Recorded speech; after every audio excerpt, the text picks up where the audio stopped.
예, 4.7 재보궐선거 이후 참패한 여당은 물론 야당에서도 당권을 둘러싼 내용이 시작되는 등 선거의 후폭풍이 거셉니다. 청와대 역시 여당의 재보선 참패 여파로 이르면 다음 주 개각을 시작으로 쇄신의 속도를 낼 것으로 예상되는데요. 재보선 이후 급박하게 돌아가는 전국 상황, 최진봉 성공회대 교수, 이종훈 정치평론가 두 분과 진단해 보겠습니다. 안녕하십니까? 안녕하세요. 안녕하세요. 예. 먼저 최 교수님께 좀 여쭤보겠습니다. 이 재보궐선거에서 여당이 참패하자 청와대 문재인 대통령은 국민의 질책을 엄중히 받아들인다면서 무거운 책임감을 언급하기도 했는데요. 네. 민심은 물론이고 이제 여권 내부에서도 청와대를 향해서 어떤 뭐 쇄신의 목소리가 나오고 있는 그런 상황 아니겠습니까? 그렇습니다. 여기에 대해서 청와대 일단 쇄신 개각을 준비하고 있는 건가요? 예, 그렇습니다. 왜냐하면 지금 말씀하신 것처럼 이번 선거의 결과는 어쨌든 청와대도 깊이 반성하는 모습을 보이고 있고, 뭐 여권도 마찬가지입니다. 민주당도 뭐 정말 반성하면서 새로운 변화를 쇄신을 반드시 필요한 상황인데요. 쇄신을 보여주는 여러 가지 방법들이 있을 텐데 청와대 입장에서는 그 중에서도 이제 개각을 통해서 인적 쇄신을 통한 쇄신의 면모를 보여주려는 의도가 있다고 보여집니다. 예. 또 이제 그 인사가 있어야 될 이유 중에 하나가 지금 현재 변창흠 전 장관 같은 사의를 표명했는데 지금 계속 아직까지 일을 하고 있지 않습니까? 그래서 변창흠 장관의 사의 표명이 실행돼야 되는 상황도 있고요. 또 예. 정세균 총리 같은 경우에 대선 출마를 염두에 두고서 아마 사의를 표명할 가능성이 높다고 보여집니다. 아마 인도 방문이 끝나고 나면 13일 정도에 아마 들어오셔서 아마 사의를 표명할 것 같고요. 예. 그렇게 되면 국무총리 또 변창흠 장관 두 사람을 바꿔야 되는 상황이기도 하고, 이런 상황에서 소폭이든 중폭이든 개각을 통해서 인적 쇄신의 모습을 보여주려는 시도가 있다고 보여집니다. 어쨌든 사람이 바뀌면 뭔가 새로운 시도를 하고 있다는 모습을 보여줄 수도 있을 것 같고요. 정책적인 부분에도 변화가 있을 것 같은데, 아마도 말씀드린 것처럼 국무총리 그리고 국토부 장관 또 나가서 해수부 장관, 산자부 장관, 농식품부 장관 이 정도가 아마 개각의 대상이 되지 않을까 이렇게 예상은 되고 있고요. 예. 홍남기 부총리 같은 경우에는 지금 뭐 여론이 좀 분분한데요.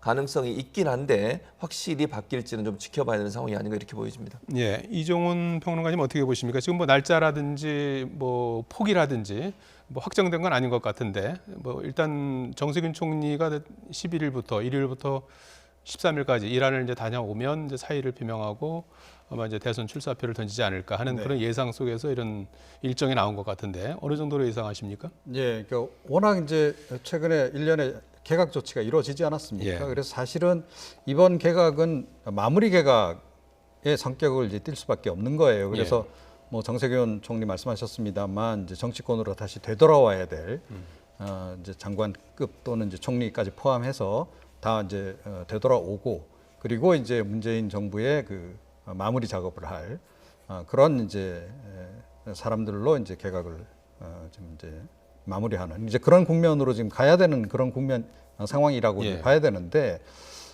지금 이번 재보선 패배로 해서 어쩌면 개각 폭이 좀 커질 수도 있겠다. 그리고 이제 개각의 방향성도 좀 달라질 수 있겠다, 이런 생각이 좀 듭니다. 그러니까 예. 뭐 워낙 이제 흔히들 임기말 이제 그 개각은 뭐 순장조라는 표현을 많이 쓰잖아요. 예. 문재인 정부와 함께 이제 운명을 같이 할 그야말로 좀 핵심적인 그런 지지층들의 의견을 이제 반영한 그런 이제 인선을 하기 마련인데, 예. 이번 같은 경우에는 이 차기 대선을 좀 고려하게 되면 조금 좀 협치 지향성 그 개각을 좀 해야 될 필요성이 좀 커진 게 아닌가. 그러니까 총리 이제 그 후보자와 관련해서도 지금 뭐 거명되고 있는 분들이 여럿 있는데요. 역시 문재인 대통령이 그동안 좀 많이 아꼈던 그런 이제 그 핵심 인사들이 되지 않겠냐라고 하는 그런 관측이 지배적이었는데, 최근 이 재보선 결과에 따라서 그 방향성도 좀 바뀔 수 있겠다. 그래서 조금 더 이렇게 좀 중도라든가 이런 쪽으로 외연 좀 확대가 좀 가능한 그런 좀 성격의 인물로 좀 대체될 가능성도 좀 없잖아 있다 이렇게 생각을 합니다. 예, 지금 그 변창흠 국토부 장관이 이제 개각에 이제 포함될 걸로 이렇게 이제 유력시되는 그런 상황인데, 선거 다음날 청와대 논평에서는 기존의 정책 기조를 유지하겠다 이런 뭐 포괄적인 그런 입장을 표명을 했어요. 그러면 이제 부동산 정책은 어떻게 될 것이냐, 장관이 바뀌면 이런 부분이 이제 궁금해하는 부분인데. 예. 어떻게 예상할 수 있겠습니까? 저는 부동산 정책의 큰 틀은 유지를 하더라도 예. 세부적인 부분은 변화가 좀 있을 걸로 보여집니다. 예. 2사 대책으로 지금 얘기되고 있는 공공주택을 좀 더 강화하고 더 많이 공급하겠다고는 기본 어떤 틀 자체는 계속 갈 거라고 저는 보거든요. 그러니까 지금 현재 논란이 되고 있는 것은 예컨대 20, 30대 젊은 세대가 집을 얻기 위해서 집을 사기 위해서 대출을 받아야 되는데 그 대출의 길이 막혀 있는 상황이에요. 그래서 우리가 보통 20, 30대 그 사다리를 걷어찼다 이런 표현을 주로 썼는데 그래서 20, 30대가 상당히 좀 사회적으로도 그렇고 경제적으로도 어려움을 겪고 있긴 하지만 집을 마련하고 싶은 마음이 있는데 그걸 아예 마련할 길 자체를 막아버린 것에 대한 불만이 좀 팽배해 있기 때문에 네. 이런 세부적인 부분에 대한 변화는 있을 걸로 저는 봅니다. 그래서 홍남기 부총리 같은 경우도 지난번 이제 부동산 관련된 대책회의에서 그런 부분을 얘기한 적이 있어요. 네. 큰 틀에서 공급을 확대한다고 하는 부동산 정책의 큰 틀은 그대로 가지고 가되 세부적으로 이번 선거를 통해서 나타난 여러 가지 민심들을 반영해서 세부적인 부분의 변화는 가져올 수도 있을 거라라는 뉘앙스의 말을 한 적이 있거든요. 그런 차원이라고 하면 아마도 이제 국토부 장관이 바뀌게 되면 큰 틀의 공급을 확대하는 정책은 바뀌지 않을 것 같고요. 다만 세부적으로 지금 20, 30대나 젊은 세대가 집을 마련하고 결혼할 수 있도록 하는 이런 구조에 어려움을 주고 있는 부분들에서는 일정 부분 좀 변화가 있지 않을까 그런 예상이 가능하다고 보여집니다. 예. 이종훈 평론가님 어떻게 보십니까? 정책적 어떤 기조와 관련해서 부동산 정책 또는 검찰 개혁 이런 정책들의 기조가 좀 변화가 있을지요? 그러니까 뭐 전면적으로 이제 그 방향성을 완전히 바꾸거나 또는 이제 기존의 연장선에서 조금 이제 절충형을 택하거나 그 둘 가운데 하나를 지금 이제 택할 수 있는 그런 시점이라고 생각이 되는데요. 그러니까 제가 보기에 아직 극적으로 좀 다른 선택을 하기는 좀 어려울 것이다 이렇게 좀 보여집니다. 그래서 어찌됐건 기존 기조를 유지하는 상황에서 이제 최대한 그 반대쪽 이제 보수 진영이라든가 또 이제 시장의 전문가들이 지적하는 부분들을 반영하는 방향으로 그렇게 움직여갈 가능성이 좀 높지 않나 이렇게 좀 보고요. 아마 공공 재개발을 통한 이제 공급 확대라고 하는 그런 기본 기조는 그대로 유지를 할 가능성이 높다 이렇게 생각이 들고 그 반면에 이제 이 특히 공시지가가 최근에 많이 오르면서 부동산 관련 세금 부담이 지금 많이 늘어났잖아요. 예. 그 부분은 조금 손을 볼 가능성이 좀 없지 않아 있다 이렇게 좀 봅니다. 예. 그건 이제 일단 단기적으로 쉽게 할 수 있는 것이고 또 뭐 선거와 관련해서도 직접적으로 여론을 좀 달랠 수 있는 그런 그 대책이기 때문에 세제 개편 쪽으로 일단 먼저 움직여갈 가능성이 높지 않나 이렇게 생각을 합니다. 예. 자, 이런 가운데 민주당에서는 2030 초선 의원들 가운데서도 이제 20대, 30대 이 초선 의원들이 선거 패배에 대한 반성문을 냈습니다. 앞으로 적극적으로 당의 목소리를 내겠다고 선언을 했는데요. 관련 발언 잠시 들어보시죠. 조국 전 장관이 검찰개혁의 대명사라고 생각했습니다. 그래서 검찰의 부당한 압박에 밀리면 안 된다 생각했습니다. 하지만 그 과정상에서 수많은 국민들이 분노하고 분열되며 지금부터는 당의 시기입니다.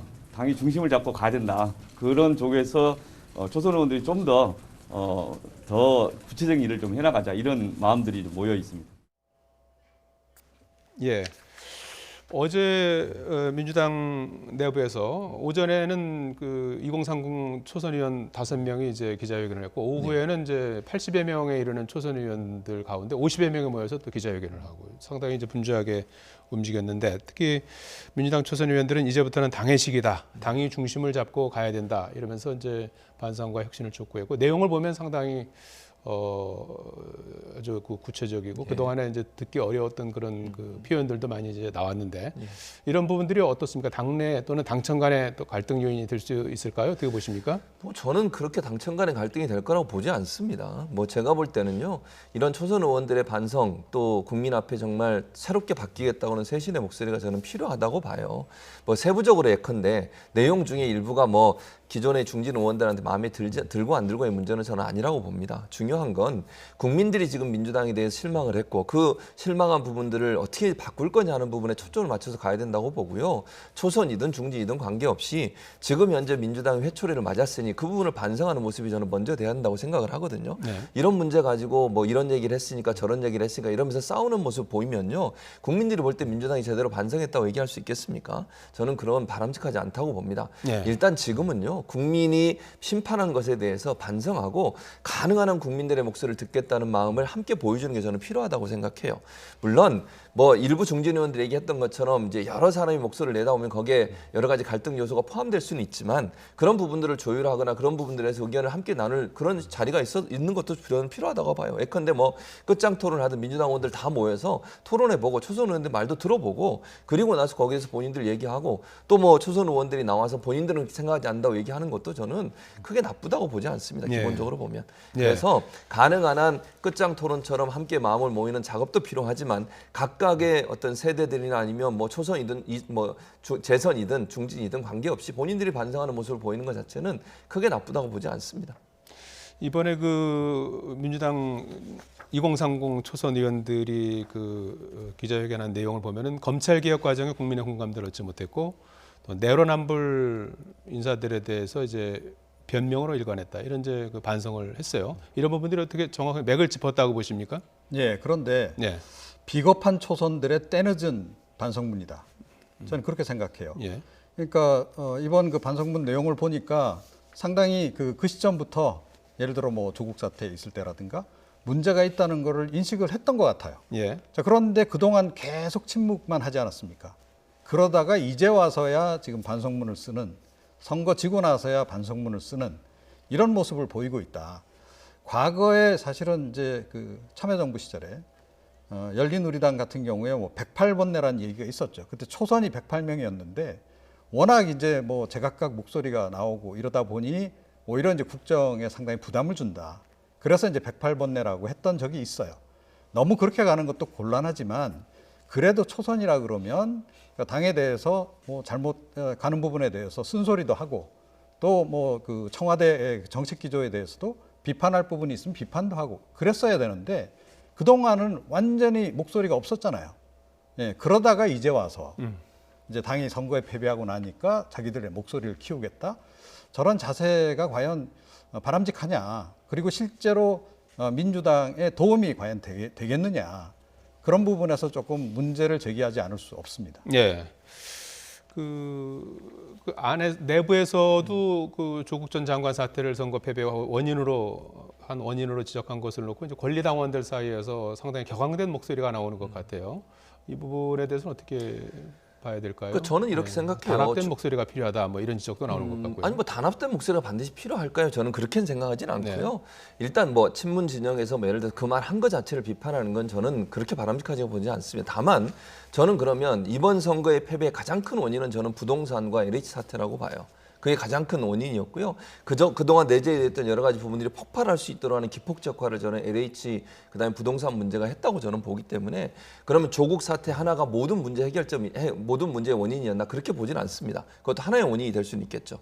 그렇기 때문에 저는 뭐 조국 사태가 이 모든 선거 패배의 원인이라 이렇게 보진 않지만 그럼에도 불구하고 그 문제에 대해서 비판하고 문제가 있다고 제기하는 것 자체를 문제라고 본다고 보지는 않아요. 그렇게 저는 얘기해서 안 된다고 봅니다. 그렇게 얘기하는 순간 사실은 당내 갈등이 더 커질 수 있어요. 네. 그러니까 물론 친문 진영이 생각하는 부분이 있을 수는 있겠습니다만 그것이 과연 당의 뭐 연합이랄까 아니면 당이 변화되고 쇄신되는 모습을 보이는데 도움이 될까 하는 부분에 대한 아쉬움이 저는 있습니다. 그래서 그분들이 주장하는 것처럼 조국 사태만이 이 문제의 모든 원인이었고 그것 때문에 이 문제가 발생했다고 얘기할 수는 없지만 그럼에도 불구하고 이 모든 것들이 쌓여서 LH 사태와 아니면 부동산 문제가 촉매제가 되고 폭발한 거거든요. 네. 그 부분에 대해서는 함께 책임을 갖고 함께 변화되겠다는 모습을 보이는 게 중요한 것이지 내부적으로 갈등을 자꾸 키우는 것은 제가 볼 때 바람직한 모습은 아니라고 봅니다. 예. 그 사실 재보선 이후에 이제 민주당 지도부가 총사퇴한 그런 상황이고요. 그 직후에 이제 비대위원회가 이제 구성이 돼서 도종환 의원이 이제 위원장을 맡지 않았습니까? 그래서 이런 부분을 놓고도 또 약간 개파 간에 또 약간 갈등하는 그런 모습도 보이는 것 같아요. 네. 그러니까 이게 초단기 비대위잖아요. 예. 일주일짜리인가요? 그렇죠. 예. 이거는 그야말로 이건 뭐 신용하는 거에 불과한 거 아니겠습니까? 정말로 이렇게 이번 선거 패배에 대해서 반성을 한다라든가 이번 기회를 통해서 뭔가 혁신을 좀 하겠다라는 생각이 있다라고 한다면 이게 뭐 적어도 몇 달짜리 혁신위를 가동할 그런 정도의 생각은 해야 하는 거죠.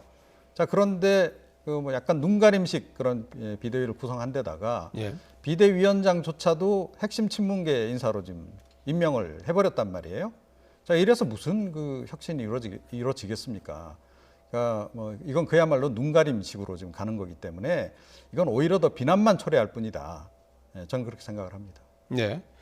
지금 그 전체적인 정치 일정을 보면은 16일에 이제 원내대표 선거를 하고 다음 달 2일에 당 대표를 뽑는 이제 전당대회를 이제 앞두고 있는 상황 아니겠습니까? 그런데 이제 이게 전체적으로 이제 후보로 거론되는 인물들이 친문 일색이다 이런 비판이 나오고 있는 것 같아요. 물론 당사자들은 뭐 민주당 안에 친문 비문이 어딨냐 이제 이런 입장인 것 같기도 하고요. 예.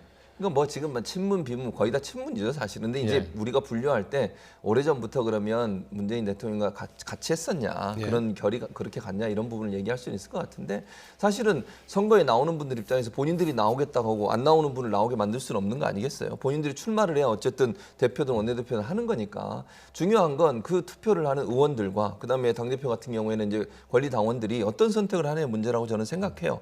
누가 나와서 뭐 출마야 자유롭게 하는 거잖아요. 누가 그걸 출마하지 말아라 이렇게 얘기할 수 있는 상황은 아닌 거고 중요한 건 그 이제 투표를 하는 분들이 과연 어떤 자세로 어떤 모습으로 접근해서 볼 거냐 하는 문제니까 제가 여기서 누구를 뽑아라 마라 이렇게 얘기할 수 있는 상황은 아닌 것 같고요. 예. 또 출마도 자유이기 때문에 그걸 하라 마라 이렇게 얘기할 수 있는 상황은 아니라고 봅니다.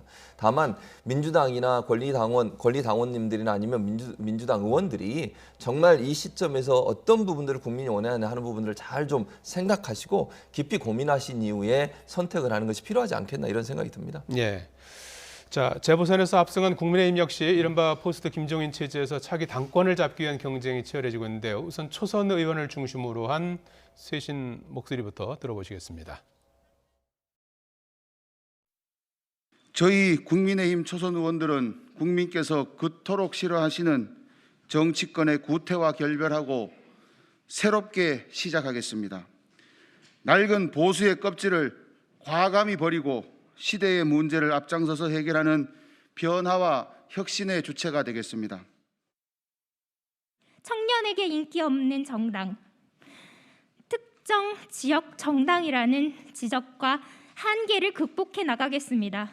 이제는 구시대의 유물이 된 계파 정치를 단호히 거부하고 오직 국민만 바라보는 예, 낡은 보수의 껍질을 버려야 한다. 계파 정치를 거부하겠다 이제 이런 표현들이 등장했는데요. 국민의힘 중진인 영남권 출신 의원들이 일부 좀 불만을 표현하기도 했어요. 국민의힘의 쇄신 작업 어떻게 평가하십니까? 글쎄요, 비겁하긴 이쪽 초선도 마찬가지다. 저는 그렇게 생각합니다. 예. 그러니까 사실은 그 국민의힘이 진정으로 혁신이 됐나요? 김종인 위원장이 와서 뭐 이제 그 광주도 가고 또 중도 또 지향성의 이런 정책 공약도 내놓고 이러면서 많이 좀 희석을 시키긴 했으나 과연 국민의힘이 이 뼛속까지 이 혁신이 됐느냐라고 우리가 질문을 던진다라고 한다면 그렇다라고 지금 대답을 못하죠. 그러니까 구친박계 영향력 여전하고 구친익의 영향력 여전해요. 그 사람들이 다 또 당의 중진급들을 형성하고 있고. 자, 그런데 이런 그 부분 관련해서 이명박 정부라든가 그 박근혜 정부 시절의 오류 잘못과 관련해서 완전히 지금 결별을 하지 못하고 있는 이런 당의 현실과 관련해서 초선 의원들이 그동안 무슨 목소리를 높였냐는 거죠. 전혀 얘기를 안 했어요. 예, 그런 것들이 불쑥불쑥 나올 때마다 초선 의원들이 문제 제기를 하고 그런 방향으로 가서는 안 된다라고 얘기를 하고 했어야 하는 거죠. 그런데 그러고 있질 않다가 숨지겨 지내다가 이제 와서야 목청을 저렇게 높인다. 과연 이것도 역시 그러니까 국민의힘이 정말로 이 혁신하려고 하는 모습의 한 장면으로 우리가 이걸 볼 수 있겠는가? 조금 회의적이다. 이런 생각을 좀 안 드릴 수가 없어요. 예. 뭐 그래서 그런지 뭐 이참에 아예 그 당 대표를 이끌어갈 대표를 아예 그 뭐 초선인 김웅 의원 같은 경우도 대표 출마를 공식화했고 한 10여 명이 지금 대표에 나서고 있는 그런 상황인 것 같아요. 예, 그렇습니다. 지금 말씀하신 것처럼 김웅 의원도 대표로 출마를 예. 얘기했고 부동산 관련해서 발언한 게 또 사람들의 눈길을 많이 끌었던 윤희숙 의원도 지금 출마를 하겠다고 얘기를 했고요. 그래서 차라리 이런 분을 하는 게 어떻겠나 하는 의견들이 있는데 저는 뭐 신선한 의견이라고 생각해요. 물론 이분들이 될지 안 될지는 저는 모르겠습니다. 예. 그건 모르겠지만 그렇게 만약 뭐 이런 새로운 분들, 초선 의원들 이런 분들이 된다고 하면 아주 그냥 신선한 면을 보여줄 수 있죠. 국민들이 볼 때는 국민의힘이 많이 변했구나. 그런데 과연 그렇게 될 수 있을지는 조금 저는 어렵지 않겠나 하는 개인적인 생각은 있습니다만 어쨌든 저는 이제 뭐 초선 의원들의 저런 지적이 저는 맞다고 생각해요. 그러니까 변화와 지금 이번에 물론 서울시장, 부산시장을 승리를 했지만 그 승리라고 하는 것이 정말 국민들이 제가 개인적으로 생각할 때는 민주당에 대한 회초리를 때리면서 반사이익이 일정 부분 같다고 저는 생각하거든요. 네. 그러니까 국민의힘이 정말 잘하고 국민들한테 박수 받아서 이런 성과를 낸 것보다는 본인들도 이번 선거를 통해서 아 이게 조금만 잘못하면 언제든지 국민들에게 버림받을 수 있겠구나 이런 생각을 하셔야 된다고 저는 보거든요. 그런 차원에서 본다면 초선 의원들이 얘기했듯이 개파 정치 없애야 되고요. 구태 정치 없애야 되고 특정 정당이 지지하는 그런 모습 좀 바꾸려고 노력하는 건 저는 필요하다고 보기 때문에 예. 저는 뭐 개인적으로는 이런 초선 의원들이나 새로운 바람을 불러일으키는 참신한 분들이 대표하는 거 동의하고 그렇게 했으면 좋겠지만 지금의 당 구조로 봤을 때 과연 가능할지는 조금 회의적이라는 생각이 듭니다. 예. 자, 그리고 선거 기간에 약속했던 야권 통합도 상당한 관심사인데요. 셈법이 복잡해 보입니다. 관련 발언 잠시 들어보시겠습니다. 합당하기로 했으니까 합당에 관한 국민의 당 뜻이 언제 어떤 방식으로 할 것인지를 알아야 우리가 생각이 같으면 바로 할 수 있는 것이고 그래서 그걸 알려달라고 요청해 놓은 상태입니다. 이번 선거에서 여러 가지 그 과정이라든지 또는 여러 가지 의미에 대해서 그리고 그 민심의 변화에 대해서 자세하게 저희들은 살펴보는 시간부터 우선 가질까 합니다. 예, 국민의힘 입장에서 보면은 이제 전당대회 당대표를 이제 뽑아야 되는데 당대표를 뽑기 전에 이제 안철수 국민의당과 이제 합당을 할 것이냐, 아니면 합당 먼저 하고 이제 당대표를 뽑을 것이냐, 이 이제 어떤 거 그 선택을 어떻게 하느냐에 따라서 상당히 이제 정치 상황이 달라질 수 있을 텐데요. 그렇죠. 어떻게 될 것 같습니까? 그러니까 이 합당이라는 변수가 없으면 이제 5월달에 전당대회를 해야 하는 건데 예. 합당이라고 하는 변수가 중간에 끼어들게 되면 6월로 이제 전당대회가 미뤄질 수밖에 없는 거죠. 지금 상황을 좀 간단히 제가 요약해서 말씀드리면 예. 안철수의 머리가 좀 복잡해졌다. 이렇게 정리를 하는 게 좀 맞지 않나 싶어요. 그러니까 안철수 대표가 약간 후보 단일화, 유보적인 입장이죠 지금. 예, 서울시장 후보 단일화 과정에서는 마지막에 합당 카드를 꺼냈어요. 예, 그래서 뭐 마치 금방 이제 합당을 추진할 것처럼. 자, 그런데 지금 이제 재보궐선거 끝나고 난 다음에는 다시 생각이 복잡해진 거죠. 그러니까 여러 가지 지금 계산을 하고 있는 겁니다. 크게 이제 두 갈래인데 예. 대권 주자로 나갈 것이냐, 아니면 합당 이후에 당 대표에 도전해서 당 대표를 할 거냐. 이 계산이 지금 이제 복잡해진 거 아닌가 싶어요. 네. 자, 그러다 보니까 국민의당 쪽에서 다시 또 약간 좀 유보적인 그런 입장을 지금 취하고 나오고 있는 그런 상황이거든요. 예. 안철수 대표 같은 경우에 사실은 단일화 국면에서도 너무 좌고우면하면서 기회를 굉장히 많이 놓쳤다라고 저는 보는데요. 이번에도 역시 좀 마찬가지로 좀 좌고우면을 좀 하고 있는 거 아닌가. 어느 한쪽으로 확실하게 빨리 방향성을 잡고 하는 게 맞고, 그다음에 합당 관련해서는 이미 약속을 했기 때문에 예. 할 바에는 신속하게 추진을 하는 것이 바람직하지 않나 이렇게 생각을 합니다. 예. 두 당이 그 합당을 할 경우에는 대선 전국에는 어떤 영향을 미칠까요? 일단 합당을 하게 되면 예. 아무래도 야당의 결집력이 좀 높아질 수 있죠. 예. 왜냐하면 양측의 이번에 선거에도 마찬가지입니다만 단일화를 통해서 그 부분도 일정 부분 선거의 승리의 한 축이라고 볼 수 있거든요. 그러니까 그렇죠. 단일화와 LH 사태 이 두 가지가 가장 저는 크게 영향을 미쳤다고 보는데 예. 그런 단일화의 시너지 효과가 나타나게 되면 중도층에서 안철수 대표의 국민의힘을 지지하는 분들이 일정 부분 옮겨올 가능성, 물론 뭐 100% 옮겨간다고 저는 보진 않아요. 왜냐하면 예. 국민의힘에 이제 갖고 있는 여러 정체성과 중도층이 지지하는 정체성이 좀 다를 수 있거든요. 그런 네. 차원에서 본다면 일부는 떨어져 나가더라도 또 안철수 대표가 들어가서 당을 변화시킬 수 있다는 기대감을 갖는다고 하면 들어갈 수 있겠죠. 네. 그런데 이제 저는 과연 안철수 대표가 지금 이종훈 평론가 잠깐 말씀하셨는데 빨리 할까? 조금 저는 의문이 들어요. 네. 안철수 대표 입장에서 상당히 깊게 고민할 거라고 보여지기 때문에 당장 합당을 할 가능성이 저는 좀 낮다고 보거든요. 그러다 보면 사실은 양측에 다 문제가 발생해요. 안철수 대표 입장에서 제가 볼 때는 얻는 것보다 잃는 게 더 많아질 수 있을 것 같고요. 국민의힘도 사실은 저 문제가 계속 논란이 되다 보면 당내에서도 여러 가지 이제 파열음이 나올 수 있을 것 같고요. 두 번째는 전당대회를 빨리 치르지 못했을 때 거기서 오는 여러 가지 갈등 요소도 발생할 수 있기 때문에 안철수 대표가 빨리 결정할수록 어쨌든 국민의 국민의힘을 중심으로 해서 정계 개편이 마련될 수 있도록 하는, 또 완성될 수 있도록 하는 기회가 되겠지만 안철수 대표가 계속 기회를 늦추게 되면, 시기를 늦추게 되면 그것이 또 다른 문제로 발생해서 갈등 요소로 작용할 가능성도 있다고 봅니다. 예, 지금 뭐 당 밖에 있던 무소속 의원들의 복당 문제도 관심사가 아니겠습니까? 홍준표 의원 같은 경우에는 복당 뭐 임박했다고 봐야 되는 겁니까?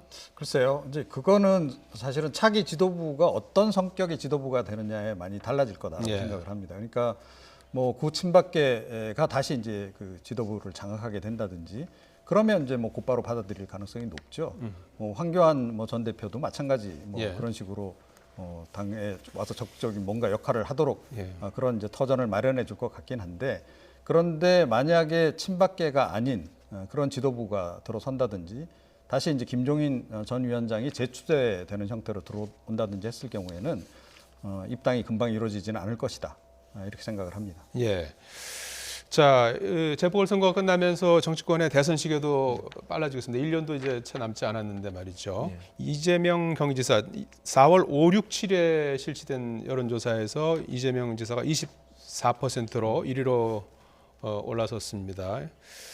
여당에 대한 어떤 심판 여론이 일었던 이번 재보선에도 불구하고 이사에 대한 견고한 지지세가 나타났다, 이렇게 봐야 되는 겁니까? 뭐 그렇게 보여지고요. 사실은 이재명 지사 같은 경우 이번 선거에 직접적으로 관여하거나 영향력을 행사하는 이런 일이 전혀 없었어요. 왜냐하면 본인이 도지사고 선거에 개입할 수 있는 상황도 아닌 상황이잖아요. 뭐 선거에 어느 정도 역할을 할 수 있는 상황도 아닌 거고. 그러다 보니까 선거 결과와 다르게 대선 어떤 후보로서의 지지율, 이건 개인적인 지지율이라고 저는 봅니다. 네. 왜냐하면 이번에 그 서울시장이나 부산시장에 대해서 그런 심판을 내리신 국민들의 마음은 민주당의 정책에 대한 비판이라고 저는 보거든요. 그런 부분들을 쇄신하라고 내린 것이지, 이게 이재명 지사가, 물론 이재명 지사가 민주당 소속이긴 하지만 대선 후보로서의 개인이 갖고 있는 어떤 지지율, 이 부분은 별 차이가 없다고 저는 생각해요. 이번 선거에 영향을 받는다고 보지 않습니다. 또 그 이재명 지사가 여러 가지 추진했던 정책들이라든지 아니면 본인이 제시했던 여러 가지 제안들을 보면요, 어찌 보면 민주당과 결이 다른 부분도 많은 부분 얘기한 적이 있어요. 좀 더 개혁적이고 좀 더 과감하게 여러 가지 정책들을 실행을 했지 않습니까?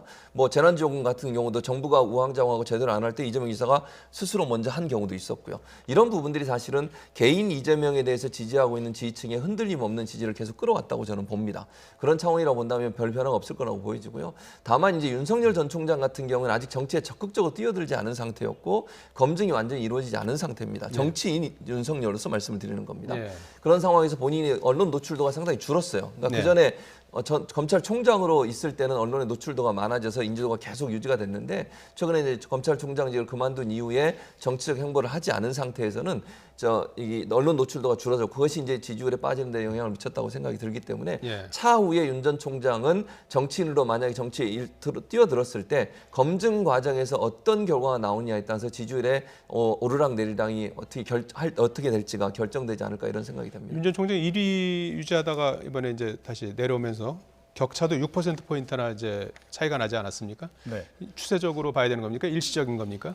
뭐 이 한 조사만 가지고 판단을 내리는 건 좀 섣부른 판단이 그렇죠. 아닌가 생각이 좀 들어요. 그런데 뭐 굳이 이제 그 약간 하락한 그런 원인을 찾는다면 재보궐 이제 선거 과정에서의 역할이 전혀 없었다 하는 그 부분. 물론 이제 투표장에 이제 가는, 사전 투표장에 가는 그런 모습을 통해서 행동으로 이제 좀 보여주려고 했던 그런 이제 의미는 좀 있었다라고 좀 보는데, 아마 그 윤석열 전 총장을 지지하는 사람들은 그때 뭔가 메시지를 내놓기를 기대했던 것 같아요. 자, 그런데 메시지가 없었기 때문에 조금 여전히 그 기대감과 약간 좀 실망감 사이에서 오가고 있는 이런 그 상황들이 좀 이 여론조사 결과가 좀 들쭉날쭉한 이런 것으로 좀 아직까지 나타나고 있는 게 아닌가, 이렇게 생각을 합니다. 예. 자, 그 재보선 참패로 여당 대선 주자들의 속내도 궁금한데 말이죠. 이낙연 전 대표 행보, 그리고 이제 정세균 총리 이제 뭐 대선에 나서는 겁니까? 두 사람의 앞으로 향후 전망 어떻게 보시는지요? 저는 정세균 총리 같은 경우 나설 가능성이 있다고 보고요. 그게 이제 이낙연 지금 전 대표는 이번 선거 때문에 상당히 좀 타격을 입을 가능성이 있습니다. 왜냐하면 사실은 뭐 초선들도 그런 얘기를 했습니다만 당연 당규를 바꿔서 후보를 내겠다고 하는 결정을 한 게 이낙연 대표가 대표하실 때 있었던 일이고 이번에 선대위원장으로 뛰시면서 열심히 하셨는데 결과가 이렇게 나오다 보니까 누군가 책임을 져야 되는 상황이 되고 그 책임으로부터 자유로울 수 없는 상황이 돼버렸습니다. 그러다 보면 결국 지지율이 지금도 답보 상태에 있는데 지지율이 더 떨어질 가능성도 예견해 볼 수 있다고 보거든요. 그럼 정세균 총리 입장에서는 그 이낙연 전 대표의 자리를 대신할 수 있는 위치까지도 본인이 갈 수 있다는 생각을 할 가능성 저는 있다고 봅니다. 그런 차원에서 본다고 하면 이번에 총리를 그만두신다면 대선에 적극적으로 뛰어들 가능성이 저는 있다고 보고요. 이제 문제는 어느 정도까지 지지율이 받쳐주냐의 문제라고 저는 생각해요. 아직까지는 이낙연 대표보다 지지율이 낮은 상태이기 때문에 그 지지율이 어느 정도 올라와야만 대선 후보로서 계속 갈 수 있을 텐데 그것이 이제 본인이 총리를 그만두고 대선에 뛰어들었을 때 어떤 지지율을 가져오느냐가 결국 관건이 될 것으로 예상이 됩니다. 예. 자, 결국 뭐 재보선을 통해 드러난 국민이 원하는 문제가 무엇인지 찾아내서 그 답을 풀어낼지 해결 방법을 찾을지 그것이 관건이 될 것 같습니다. 재보선 이후 급박하게 돌아가는 전국 상황 최진봉 성공회대 교수 이종훈 정치평론가와 함께 진단해봤습니다. 두 분 고맙습니다.